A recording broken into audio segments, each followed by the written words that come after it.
Well, it's the world's largest Lego set, and it's in just the perfect spot on the ground here. Well, of course I'm kidding. We're not going to place it on the floor. That would be an outrage. But today we're going to be taking a detailed look at the Lego world map, and we'll also be placing it here in the Lego room. So this is the box in which the world map came in.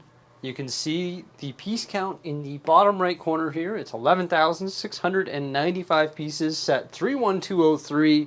You've got the world map on the box there. That's the main format. That's how we have ours built. But there's also two other formats that you can do here, and you can also customize the ocean. And they actually give you a lot of extra tiles here so that you can actually customize the ocean to your liking.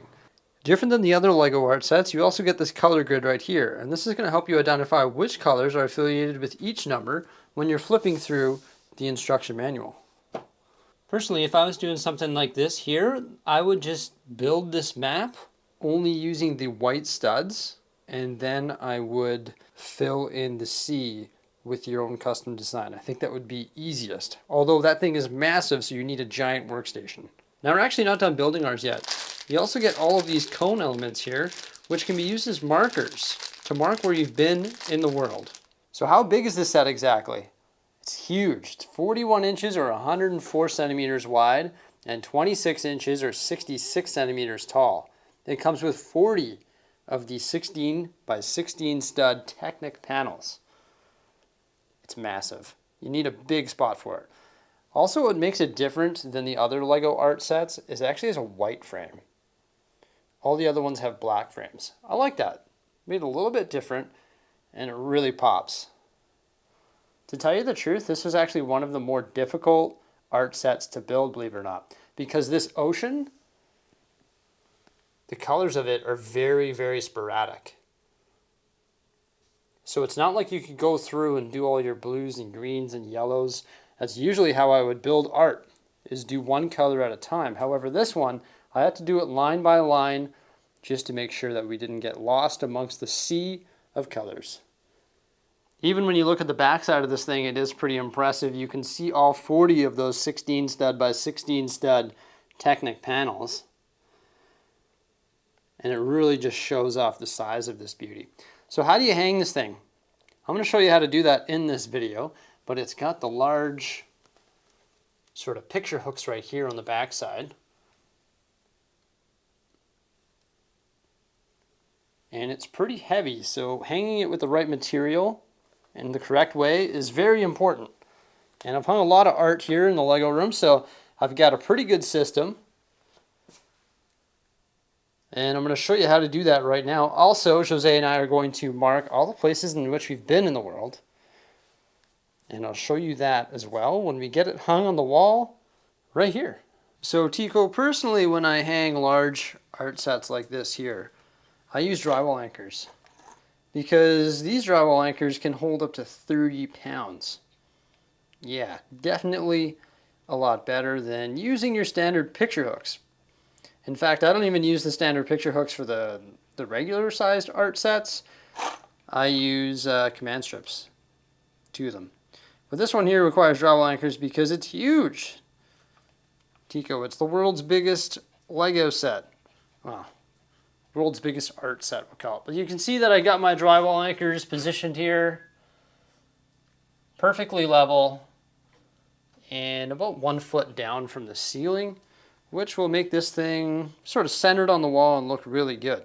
Obviously, when you're hanging art sets too, you want to use a level to make sure you get these drywall anchors perfectly level so that it sort of looks good on the wall, right? Yeah, so let's get this thing put into place. So we measured the wall to ensure that the world map was centered on the wall, and we also used our level to try and get those drywall anchors as level as possible. And as you can see, it's not quite perfect. Luckily for us, we have a little bit of a trick up our sleeve here. I'll show you what I'm going to do to get it perfectly level. So we got a little bit of a red-green hack here. Not really red-green because we're not using duct tape, we're using packing tape. But what we do is we just wedge a little bit of packing tape in this hook here because that's the side that needs to be rised up to make it perfectly level. And I'm hoping that does the trick. All right, so there we go. We've got the world map perfectly level on the wall over there. Looks glorious, just fills it in beautifully. You know what used to be there? My whiteboard with my ugly handwriting on it. Who remembers that? Luckily for us, we're with the times now, and we use a Google document as our sort of to-do list, and it works way better than a whiteboard. And I think the map just looks beautiful there. I love Lego art for that reason. It just, you know, turns the white walls into something just gorgeous. Definitely like the look of the map. I put some markers on here to try and indicate where we've been in the world, but to tell you the truth, I'm not digging it. I don't think it's going to be for us. I don't think we're going to use any markers. A, because it's a little bit tight there, and you could snag your shirt on a marker.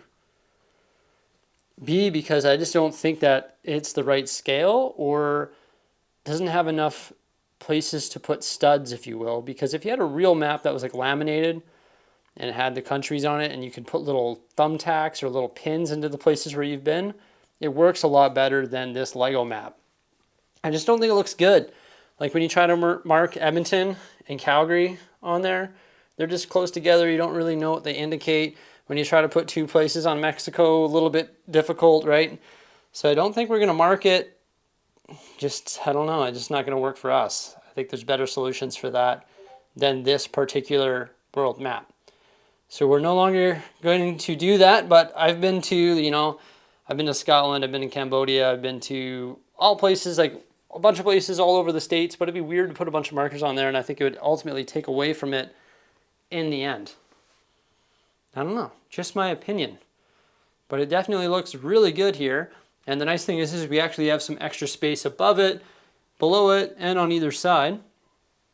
So we'll be able to hang some other stuff there. Like for example, when I had the when I had the whiteboard there, I was planning on putting the brick sketches there.